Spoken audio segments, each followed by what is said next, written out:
There comes a day when the empath, the one who always forgave, always listened, and always gave second chances, finally says, enough. It doesn't happen with a loud explosion. It happens quietly, but the shock is louder than thunder. The narcissist thinks they still hold the strings, but that's the moment they realize every fake friend, every ally they thought they had, disappears. Because friendship, in their world, was never real. It was a trap. And when the empath breaks free, the mask falls, and the truth is revealed for everyone to see. People you thought were loyal vanish. The narcissist, once surrounded, now stands alone. If you've ever been the one giving your all while someone drained your soul, this story will make you rethink what friendship really means. Stay until the end, because what happens after the empath snaps will change the way you see relationships forever. And when you hear it, I want you to drop a comment and tell me, was it your empathy that made you a target, or your strength that set you free? It never happens overnight. The story of the empath's breaking point is not one of sudden rage or an impulsive outburst. It begins in the quietest of moments, in the smallest of exchanges, in those countless times they bit their tongue instead of speaking their truth. For years, the empath has tolerated more than most people could imagine. They've smiled through insults disguised as jokes. They've absorbed blame that never belonged to them. They've bent their own needs out of shape to make others comfortable. And with each passing day, their tolerance became a habit, not because they were weak, but because they believed in love, in peace, in giving people the benefit of the doubt. This is the silent buildup, the long, invisible climb toward a moment no one sees coming. The narcissist thrives in this silence. They mistake it for permission. Every unchallenged lie, every guilt trip that goes unchecked, every manipulation that slides past without confrontation, it's fuel for their arrogance. They think the empath will always be there, that no matter how heavy the weight becomes, the empath will keep carrying it. They believe kindness equals servitude, and patience equals submission. But what they don't see is that every moment of quiet is not an empty space. It's a space where the empath is learning, observing, collecting every piece of evidence about who this person really is. An empath's mind is like still water, calm on the surface, but deep and watchful underneath. While the narcissist plays their games, the empath notices every pattern. They see the way "I'm sorry" is never followed by change. They notice how support is never mutual, how their generosity is treated as an obligation rather than a gift. They hear the sharpness in a voice that pretends to be soft, the contempt hiding behind compliments. And with each observation, something inside them shifts. Slowly, quietly, but unmistakably. It's during this silent buildup that the empath begins to lose their illusions. At first, they tell themselves stories to make sense of the cruelty. They didn't mean it. Maybe they are just stressed. It's not really that bad. But after years of this, the excuses wear thin. The moments of doubt grow louder than the moments of justification. And eventually, the empath starts to see the relationship for what it is. Not a friendship, not love, but a transaction. One where they are always paying and the other person is always collecting. Yet, the empath still waits. They do not snap out of impatience. They do not explode without cause. They give every possible chance for change, for reconciliation, for decency to show itself. This is not because they are naive anymore, but because they need to be certain. Empaths often live with a deep sense of responsibility, a fear of hurting others, and a desire to be fair. They wait because they want to know, without a shadow of doubt, that they truly tried. And when that certainty arrives, it arrives like a stone in the stomach, heavy, immovable, undeniable. This is the turning point. It is not anger that sparks it. It is clarity. The empath stops wondering if they are overreacting. They stop hoping for the narcissist to become someone else. They stop blaming themselves. And once their clarity settles, it begins to transform them. Their patience, which was once a tool for connection, becomes a shield. Their compassion, which was once exploited, becomes selective. They start pulling their energy back. They start saying less, engaging less, giving less. And the narcissist notices. But by the time they notice, it's already too late. The silent buildup is dangerous for the narcissist because it's invisible. They can see an argument coming. They can prepare for resistance. But they cannot see the quiet withdrawal until it's complete. To them, the empath still seems calm, still seems present. But underneath, the bond is already broken. And when the moment comes, when the empath finally says, "I'm done," there's no negotiation, no reversal, no second chance. The narcissist scrambles, tries to charm, tries to guilt, tries to threaten. But nothing works. Because the breaking point wasn't an impulse. It was years in the making. When the empath snaps, it's not chaos. It's precision. It's a decision backed by countless hours of reflection, observation, and emotional endurance. This is why it feels unstoppable. Because it is. You cannot undo years of ignored boundaries. You cannot patch over a heart that has been drained dry and finally refuses to give another drop. You cannot talk your way back into a place you poisoned for so long. And for the narcissist, this is the beginning of isolation. The friends they thought would rally around them, they dissipate. Why? Because many of those so-called friends were never there for loyalty. They were there for entertainment, for gossip, for the thrill of proximity to someone who seemed powerful. When the empath walks away, that power fades, the allure crumbles, and those allies scatter. The narcissist, who once stood in the center of a circle, now finds themselves standing alone, surrounded only by echoes of their own cruelty. Meanwhile, the empath moves forward quietly, without the need for revenge or public declarations. Their revenge, if you can call it that, is their absence, the absence of their energy, their attention, their compassion. They don't look back, because they've already lived that chapter in 1,000 tiny moments of patience, hope, and disappointment. What lies ahead for them is not just freedom from the narcissist, but freedom from the version of themselves that tolerated so much for so long. This is why the silent buildup matters. It's the invisible story before the story, the years of endurance that make the final break so absolute. It's proof that the empath's patience is not weakness, but strength in reserve. And when that strength finally turns inward, when it's used not to protect others but to protect themselves, it becomes unshakable. The narcissist may never understand it. They may rewrite the story in their mind, cast themselves as the victim, tell anyone who will listen that the empath was cold or ungrateful. But none of that matters anymore. The empath has crossed the threshold, and there's no going back. In the end, the silent buildup is both the cause and the cure. It is the slow gathering of hurt, but also the slow gathering of resolve. It teaches the empath exactly where their breaking point is, and exactly who deserves to be on the other side of it. And when the day comes, when the empath snaps, it's not an end born of bitterness, it's a beginning born of self-respect. For the narcissist, the relationship with an empath feels like an unshakable fortress, solid, reliable, indestructible. They believe the empath's loyalty is endless, their forgiveness automatic, their presence guaranteed. This belief becomes the foundation of their behavior, the reason they push boundaries, take without giving, and expect to be tolerated no matter how much damage they cause. But what they fail to notice is that even the strongest walls can develop cracks. And for the empath, those cracks don't appear all at once. They form quietly, almost invisibly, in the moments the narcissist considers harmless or too small to matter. It starts with a look in the empath's eyes. Once warm and steady, it becomes distant in fleeting moments. The narcissist brushes it off as tiredness or distraction, never realizing it's the first sign of withdrawal. Then comes the shift in conversation.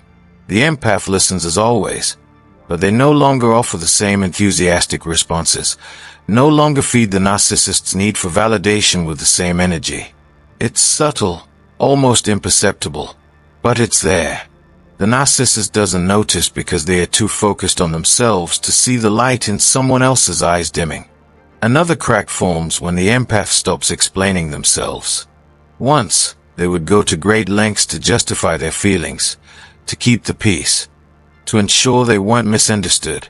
But explanations become shorter, less detailed. The empath begins to conserve their words, knowing that no matter how carefully they are spoken, they'll be twisted or ignored. Silence starts to replace conversation, not as an act of passive aggression, but as an act of self-preservation. The narcissist mistakes this silence for compliance. They think the empath is still the same because they are not openly fighting back. But they don't realize that silence in the hands of an empath is not surrender. It's the first step toward freedom. The empath is no longer feeding the dynamic. They are no longer giving the narcissist the emotional reactions that fuel their control. Even the empath's kindness starts to change. They don't stop being kind altogether, but the kindness becomes measured. They still help, but only in small, detached ways. They no longer go out of their way to make the narcissist's life easier. They stop volunteering to solve problems that aren't theirs. They stop sacrificing sleep, energy, or emotional well-being for someone who has shown they would never do the same. These are not loud acts of rebellion. They are quiet refusals that mark the beginning of the end. Perhaps the most telling crack is the shift in the empath's inner world. They start imagining life without the narcissist, not as a fleeting daydream during conflict, but as a genuine possibility. They picture the freedom of making choices without fear of judgment, the peace of not being constantly second-guessed, the relief of not having their worth questioned. At first, these thoughts are small and scattered, but over time, they grow. They become more vivid, more enticing, until they no longer feel like fantasy. They feel like a plan. The narcissist, blind in their arrogance, misses every single one of these changes. They don't notice the reduced eye contact, the less frequent smiles, the softer tone when the empath says "I'm fine" and actually means "I'm done." They don't notice because they've convinced themselves the empath can't leave. They believe the bond they've manipulated is unbreakable. They believe the guilt, fear, and obligation they've woven into the relationship will keep the empath tethered forever. And so, they continue with the same behaviors, sometimes even increasing them, unaware that the ground beneath them is slowly cracking. What makes these cracks so dangerous for the narcissist is that by the time they notice, they can't be repaired. You can't patch over years of neglect with a few apologies. You can't erase the memory of every dismissal, every lie, every time the empath's needs were made to feel like burdens. The damage is not physical, it's emotional. And emotional damage doesn't heal just because the one who caused it finally decides it matters. By the time the empath's cracks in the illusion become visible to others, the decision has already been made internally. They've already crossed a mental threshold where the relationship is no longer worth saving. And when an empath reaches this point, there's no drama, no grand announcement, just a quiet, irreversible shift. They stop caring what the narcissist thinks. They stop needing their approval. And that emotional detachment is something the narcissist can't fight, because it doesn't rely on confrontation. It relies on absence. The irony is that the narcissist believes they are in control until the very last moment. They believe the empath is still theirs, even as they are losing them inch by inch. It's only when the empath is already gone, emotionally, mentally, and sometimes physically, that they realize the truth. By then, the fortress they thought was unbreakable has collapsed, and they are left standing in the ruins of their own making. The cracks in the illusion were always there, growing silently in the background. But arrogance is a dangerous kind of blindness, and for the narcissist, it's often fatal to their relationships. They never see the end coming, not because it wasn't visible, but because they refuse to look. And for the empath, those cracks are not just signs of a relationship breaking. They are the first rays of light breaking through the walls, showing the way out. Friendship, in its purest form, is built on trust, respect, and mutual care. It's the safe space where you can be yourself without fear of judgment. But in the hands of a narcissist, friendship is not a bond. It's a tool, a mask, a weapon they wield to gain influence, extract loyalty, and keep people bound to them under the illusion of connection. To the narcissist, friendship isn't about giving and receiving equally. It's about control, and control always comes with a price. At the start, it feels real. The narcissist knows how to be charming, attentive, and generous, at least in the ways that win trust quickly. They might shower the empath with attention, make them feel uniquely understood, and create the impression that they are the most loyal friend one could ever have. This is the hook. It's not friendship yet, it's recruitment. They are building a foundation of trust, not to nurture it, but to exploit it later. The empath, naturally open-hearted, accepts this connection as genuine. Over time, the true purpose of this friendship begins to emerge. The narcissist starts inserting themselves into the empath's decisions, offering opinions that sound like advice but are actually subtle forms of control. They might say, "I'm just looking out for you." But the undertone is clear. Do it my way, or you'll regret it. They use the bond to influence choices, dictate boundaries, and even decide who the empath should or shouldn't trust. It's not about caring for the empath's well-being. It's about positioning themselves as the center of their world. One of the most insidious tactics is emotional debt. Early on, the narcissist may do favors or offer help, not out of kindness, but as a calculated investment. Every good deed becomes a bargaining chip they can cash in later. After everything I've done for you becomes the invisible chain they wrap around the empath's wrists. The friendship turns into a contract where the empath is always in repayment mode, even if they never agreed to such terms. Then comes the testing. The narcissist might create small conflicts to gauge the empath's loyalty. They might badmouth someone in the empath circle, waiting to see if the empath will defend that person or side with them. These moments are traps. Fail their loyalty test, and you're punished with distance, coldness, or guilt-tripping. Pass the test, and you're rewarded with temporary warmth, which keeps you hooked. It's a push-and-pull game designed to train the empath into prioritizing the narcissist above all others. This is where friendship becomes a shield. The narcissist uses the label to disarm suspicion. If they are called out for overstepping, they hide behind lines like, "I'm just being a friend," or "you know I care about you." This makes it harder for the empath to confront them because it feels like questioning the friendship itself. In a healthy bond, calling out harmful behavior doesn't risk the relationship. In a narcissistic one, it's treated as betrayal.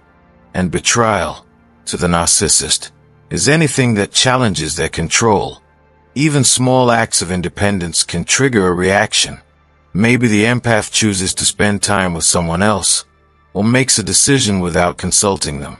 Suddenly, the narcissist plays the victim, implying that the empath is ungrateful or disloyal. This tactic shifts the focus away from their manipulation and onto the empath's supposed shortcomings. It's a way to keep the empath on the defensive, always trying to prove they are a good friend. Over time, the empath begins to notice the imbalance. They realize the friendship is a one-way street, with them doing all the emotional labor while the narcissist reaps the benefits. They see how their kindness is taken for granted, their time consumed, and their personal boundaries ignored. They notice how the friendship seems to thrive only when the narcissist's needs are met, and crumbles when those needs aren't. These are the warning signs, but by now, the bond has been reinforced through years of psychological conditioning. The narcissist counts on this conditioning. They count on the empath's reluctance to hurt others, their tendency to give the benefit of the doubt, and their fear of losing someone they once considered close. They know the word friend carries weight for the empath, a weight that can be used to keep them tethered. It's why, when the empath begins to pull away, the narcissist may suddenly turn on the charm again, reviving the early days of warmth and connection just long enough to make them doubt their decision. This is not reconciliation. It's maintenance of control. But here's the truth about friendship as a weapon. It eventually dulls. The empath's eyes adjust to the manipulation. They start to see the difference between real care and strategic concern. They notice how the narcissist's support always benefits the narcissist in some way. They see the patterns and the timing of affection, the cycles of reward and punishment, the calculated moments of vulnerability meant to pull them back in. Once this clarity takes hold, the weapon loses its power. When the empath finally calls it what it is, manipulation wrapped in friendship, the game changes. The narcissist may lash out, deny everything, or try to rally others against them. They may even accuse the empath of being the manipulator. But deep down, the narcissist knows the truth. Their control was built on illusion, and illusions cannot survive once they've been named. The danger for the narcissist lies in underestimating the empath's ability to connect the dots. They mistake patience for blindness, loyalty for weakness. They believe the empath will never walk away because they have invested so much. But the moment the empath sees that the friendship was never truly friendship at all, the debt is cancelled, the influence erased, and the weapon disarmed. And when that day comes, the narcissist is left without their favorite disguise. They can no longer claim the moral high ground of being the good friend. They can no longer guilt, shame, or charm their way into control. The mask falls, the weapon drops, and the empath, once the most loyal ally, becomes the one person they can no longer reach. The breaking point never comes in the way people imagine. It isn't a sudden explosion or a dramatic confrontation in the heat of the moment. For the empath, it's quiet. Almost too quiet. It's the kind of moment where the room is still, but inside their chest, something final and irreversible clicks into place. It's the instant they realize that their kindness, the very thing that defines them, the thing they've always been proud of, has been turned into a weapon against them. For years, the empath has given without measuring.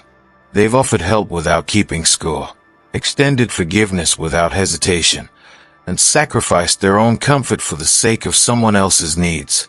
This generosity has always been their way of showing love and building trust.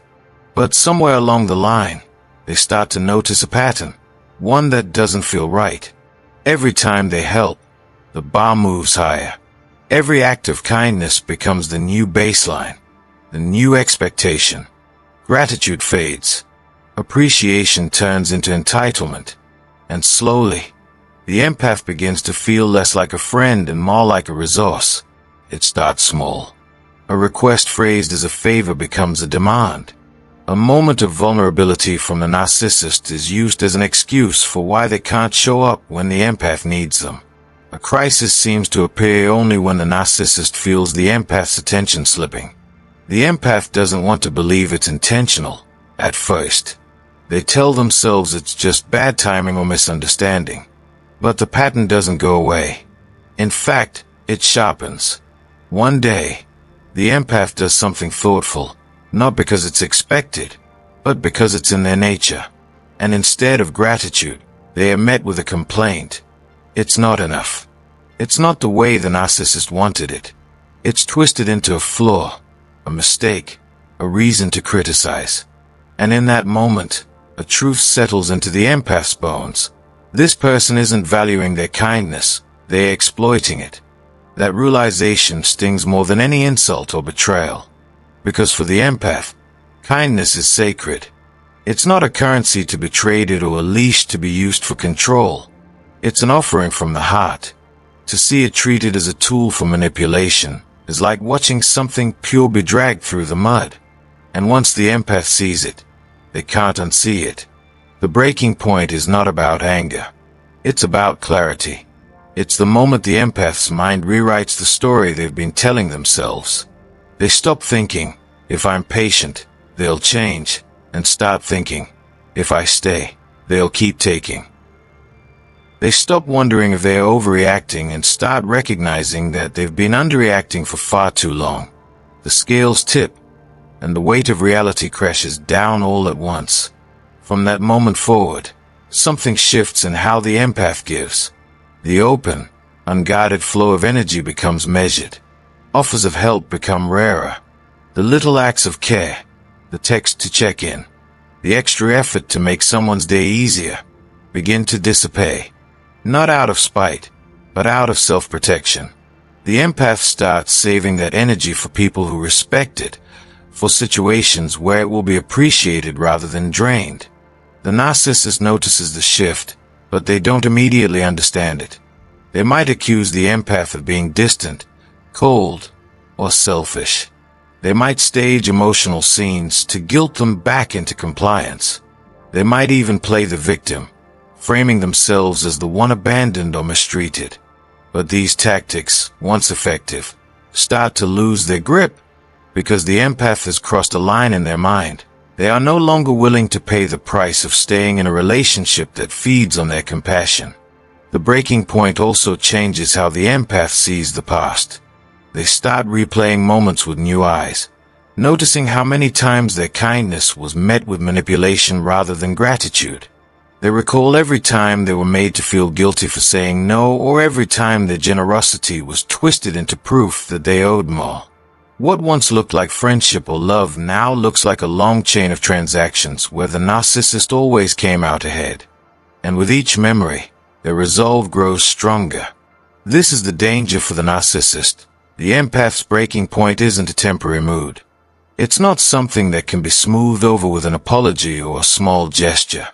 Once an empath sees their kindness being used against them, they begin to detach on every level. Emotional connection fades. The pull to help weakens. The desire to maintain the bond erodes. By the time the narcissist realizes what's happening, the empath is already gone in the ways that matter most. What follows is a silence the narcissist can't manipulate. No amount of guilt-tripping can pull the empath back into the role they once played.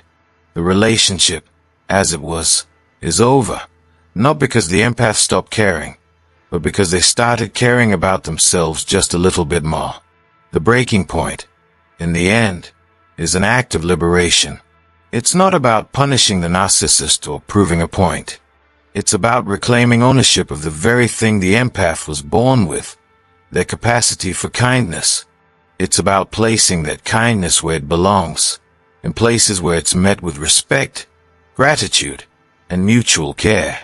And from that point on, the narcissist can no longer touch it. They can no longer twist it. They can no longer turn it into a chain. Because once the empath understands that their kindness is not a weakness to be exploited, but a strength to be protected, the game is over. The friendless reality often arrives like a sudden cold wind, but in truth, it's been building for years beneath the surface. For the empath, who has spent so much of their life giving, supporting, and believing in the goodness of others, the realization that they were surrounded by people who were never truly friends is one of the most gut-wrenching truths they will ever face. These were people they laughed with, listened to, and stood by during difficult times, believing that the loyalty was mutual. But narcissists are skilled architects of illusions, and one of their greatest designs is the social web they weave around the empath. Threads made of false loyalty, half-truths, and carefully placed allies who serve their narrative. Friendship in this world isn't about mutual care. It's a tool, a weapon used to keep the empath in check. The narcissist positions themselves as the center of this false circle, quietly influencing how others see the empath, planting subtle doubts, and ensuring that when the time comes, the empath's support system will collapse like paper in the rain. And the empath, often too trusting, doesn't see the trap until it's already closed. It starts small. Friends pulling away when the empath quietly asserts themselves, subtle cold shoulders when they refuse to play the peacemaker, a sudden silence when they set boundaries. But when the breaking point comes, when the empath finally says enough and refuses to be controlled, the unraveling is instant. The phone stops ringing. The messages dwindle to nothing. Invitations dry up, not because of something the empath has done wrong, but because their refusal to be used no longer benefits those who claimed closeness. The narcissist, ever skilled at playing the victim, spreads their side of the story quickly, twisting facts until the empath is painted as cold, selfish, or unstable. The so-called friends who once swore loyalty don't even bother to ask for the truth. They accept the narcissist's version without question, because it's easier to believe a lie that serves their comfort than a truth that demands they face their own complacency. And so, one by one, they fade away, revealing that their loyalty was not to the empath, but to the benefits they received while the empath was in giving mode. At first, the loss feels like abandonment, a shattering loneliness that cuts deep. The empath might replay moments in their mind, questioning if they misread every smile, every kind word, every moment of shared laughter. But with time, a new understanding takes root. This isn't loss, it's revelation. These friends were never real allies. They were placeholders. People who only stood beside the empath when it was easy, when it was advantageous, when the empath's light could be quietly siphoned without challenge. And while the absence stings, it also clears the air. It creates space for the empath to see who remains, not because they need something, but because they value the empath's presence for exactly what it is. This is the paradox of the friendless reality. It feels like an ending, but it is truly the beginning of authentic connection. In shedding the weight of false allies, the empath is free to rebuild, not on the shaky foundations of manipulation, but on the solid ground of mutual respect, honesty, and care. The narcissist may think they have won, that by stripping the empath of their circle they have left them weakened. But what they've actually done is help the empath see, with perfect clarity, who never deserved a place in their life to begin with. And from that clarity comes strength. Strength to walk forward, even if the path begins in silence, knowing that the voices that matter will be the ones that never demanded the empath shrink to fit their comfort. There comes a day in every empath's life when the endless cycle of giving, forgiving, and hoping finally reaches its last chapter. For years, they've been the safe harbor, the one who listens without judgment, comforts without conditions, and forgives without keeping score. Their soft heart has been both their gift and their curse, attracting people in pain but also predators in disguise.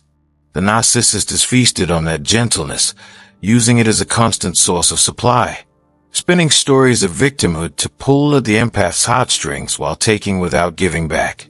But one day, often without warning, something inside the empath shifts. It may be a small moment, a single cutting remark, or the unbearable weight of accumulated betrayals, but it hits with the force of a lightning strike. In that moment, the empath realizes the truth. Kindness without boundaries is not love, it is surrender, and they are no longer willing to surrender themselves. The softness that once made them easy to exploit transforms into quiet, unshakable strength. This transformation is not loud or dramatic. There are no slammed doors or shouting matches. Instead, it is silent but seismic, the kind of change that alters the ground beneath both their feet and the narcissist's. The empath no longer reacts to provocation. They stop explaining themselves, stop defending their every move, and stop rushing to patch the holes in a relationship the narcissist has been tearing apart for years. The emotional leash snaps, not because the empath pulls hard, but because they simply stop holding it. The narcissist, of course, notices immediately. They poke, prod, and test, desperate to find the old, malleable version of the empath. But it's gone. The eyes that once brimmed with endless understanding now hold a calm, knowing stare. The voice that once softened every harsh exchange now speaks in measured, firm tones. The empath has discovered a new truth, that protecting their peace is not selfish, but necessary.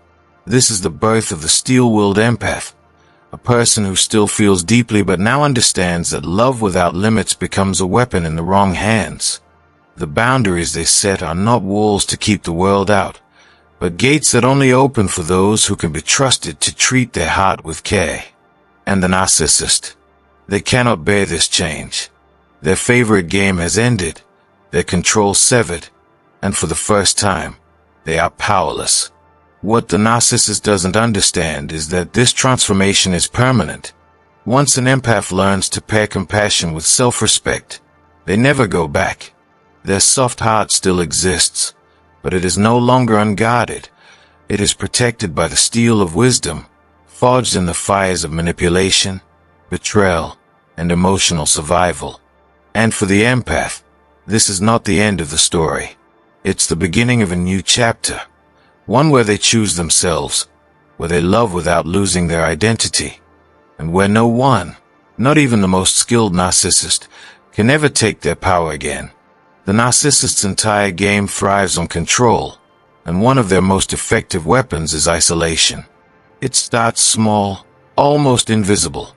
A passing remark about how certain friends aren't really your type, or a subtle dig at a family member's loyalty. They might say, "I'm not sure they have your best interests at heart," planting the idea that anyone outside of them is a potential threat. Over time, these seeds grow into thick walls around the empath's life.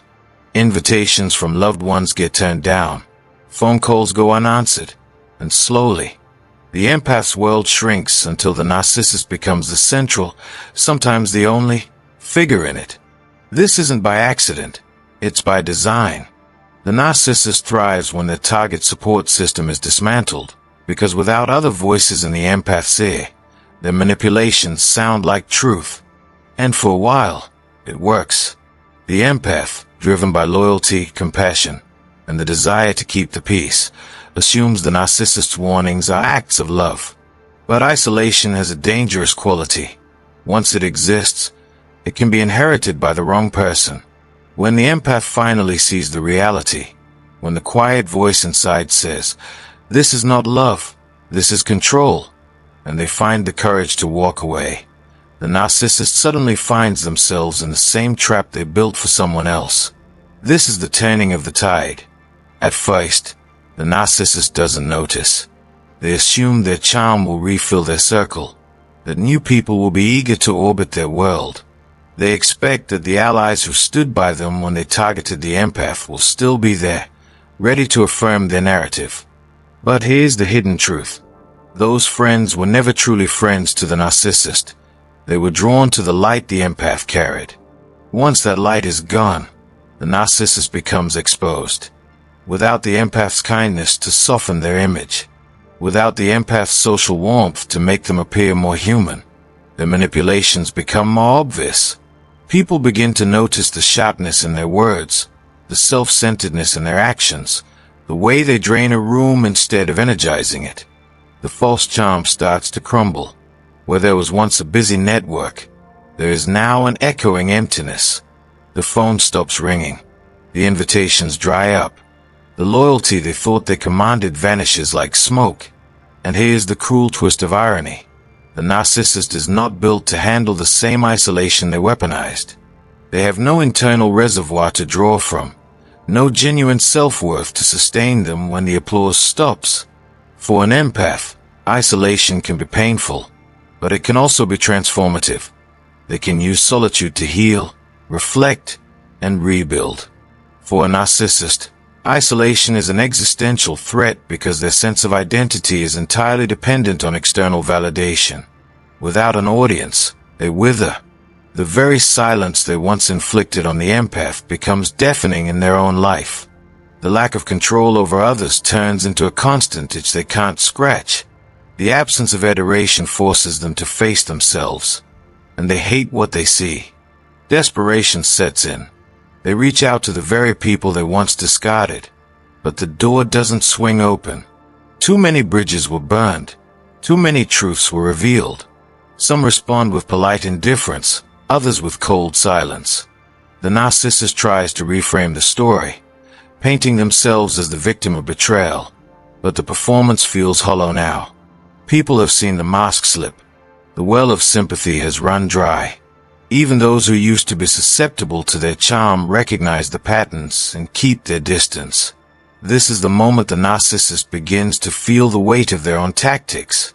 They realize, perhaps for the first time, that their success in controlling others came with a hidden cost. They never built real connections. Every relationship was conditional, based on utility, not on love or mutual respect. When the utility disappears, so does the relationship. They are left with no safety net, no genuine bonds, no one to call when the nights feel too long. The same loneliness they once used as a leash now coils around their own throat. For the empath, witnessing this turn of events can be bittersweet. They don't rejoice in the narcissist's suffering. That's not in their nature. But they do feel a deep sense of justice. The universe has a way of restoring balance, and this is one of its clearest examples. The narcissist's downfall doesn't come from some dramatic confrontation or public exposure. It comes quietly, like an old fortress crumbling from the inside. No one storms the gates, they simply stop showing up. Isolation, once a tool of dominance, becomes the narcissist's cage. They are left staring at the same four walls they once convinced someone else was safe. Only now, those walls feel like they are closing in. And for all their manipulative genius, they have no plan for this, because they never imagined they'd be the one on the inside looking out. For years, the empath has lived in a carefully crafted illusion. A stage play where the narcissist holds the lead role, smiling, charming, and always wearing the perfect mask. This mask is everything. It hides their insecurities, their fear of losing control, and the truth about who they really are. To the outside world, the narcissist appears caring, funny, and even generous. To the empath, in the early days, they seem like a soulmate friend or partner who understands them deeply. But behind closed doors, the cracks are always there. Subtle jabs disguised as jokes, small acts of control wrapped in concern, and constant emotional tests to measure just how much the empath will tolerate. The empath notices, but says nothing. They hope kindness will inspire change. They believe love can heal brokenness. And for a long time, they endure. But narcissists mistake silence for weakness, and patience for submission. This is their greatest miscalculation. Because one day, without warning, the dynamic shifts. It's not an explosion. It's not even loud. It's just a quiet, calm moment when the empath decides, enough. That's the instant the power shatters. And when the narcissist senses it, the mask they've so carefully worn begins to crumble. At first, it's subtle, a flicker of panic in their eyes, an edge in their voice. They may try to laugh it off, to pretend nothing has changed. But the energy is different now. They can feel that their control is gone. And losing control is a narcissist's worst nightmare. The charming tone vanishes, replaced by sharpness, bitterness, even rage. Their compliments turn into cutting insults, their concern into accusations. You see, the mask was never their real face. It was a shield, a performance to keep you compliant. Without it, what's left is raw insecurity, envy, and fear being exposed. The narcissist might lash out, desperate to regain their grip, or they might go cold, hoping silence will bring you crawling back. But the empath, once awakened, doesn't flinch. The kindness that once kept them trapped now fuels their resolve.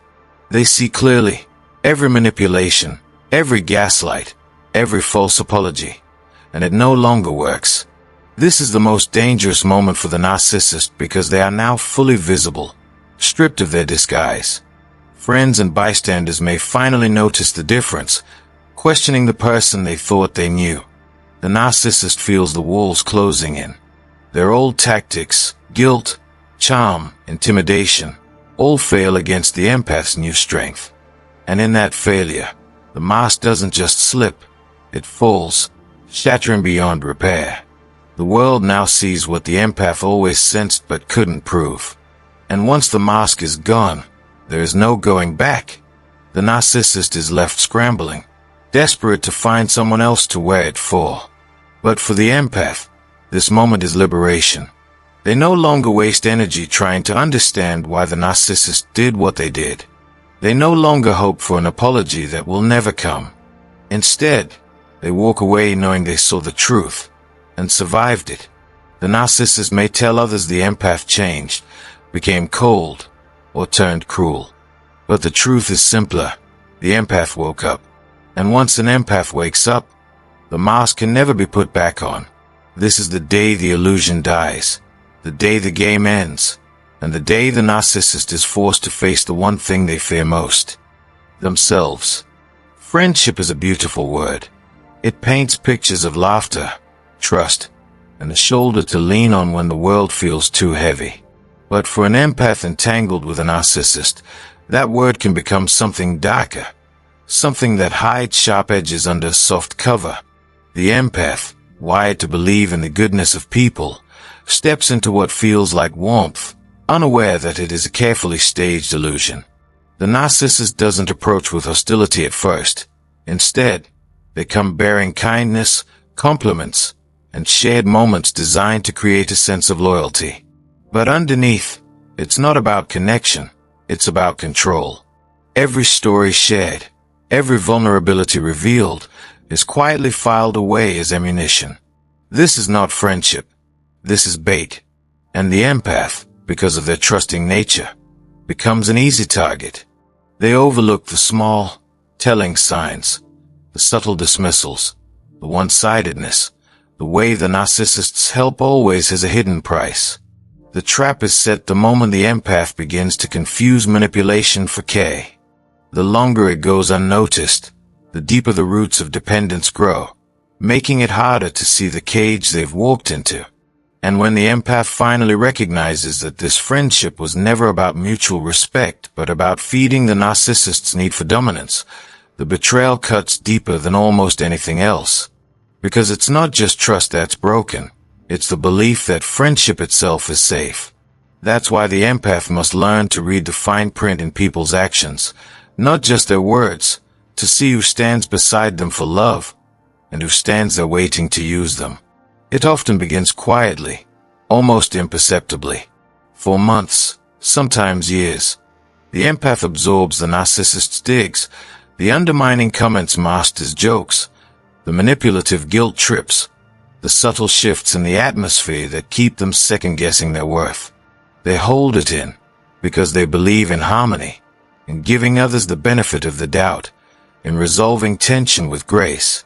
But there's a point, a breaking point, where something inside the empath changes.